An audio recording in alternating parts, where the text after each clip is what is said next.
So, sinasabi po ng mga scholars na ang Nineveh at this time, why is it ripe for harvest? Kasi nag-experience sila ng mga calamity, no? Mga lindol at iba pa. Kaya talagang sila ay open. No? Mahina sila. Sinasabi ko sa inyo, di ba, hindi pa ito yung panahon ng tumaas ang kanilang kapangyarihan sa buong mundo. Mahina pa ang Nineveh that time. And broken sila dahil sa mga disasters na kanilang nararanasan. Therefore, whatever yung sabihin ni Jonah, handa ang kanilang puso. Bakit? Alam ng Lord of the Harvest ang tamang panahon. He would cause circumstances para yung mga tao sa paligid natin. Sabi natin meron kang sinisharean, 10 taon na. Marahil hindi pa yan yung season. No?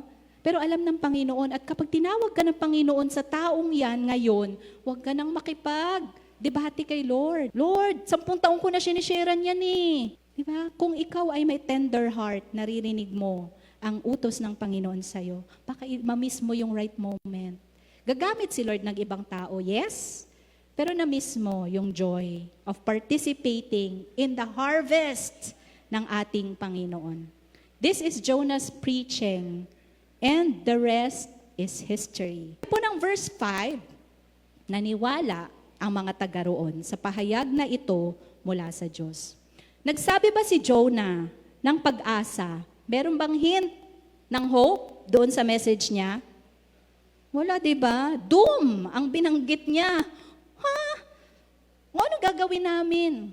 Pero kumilos ang Panginoon. Kasi ang part ni Jonah, arise, go, call out. Ang pagbabagong puso, kaninong part yon? Kay Lord.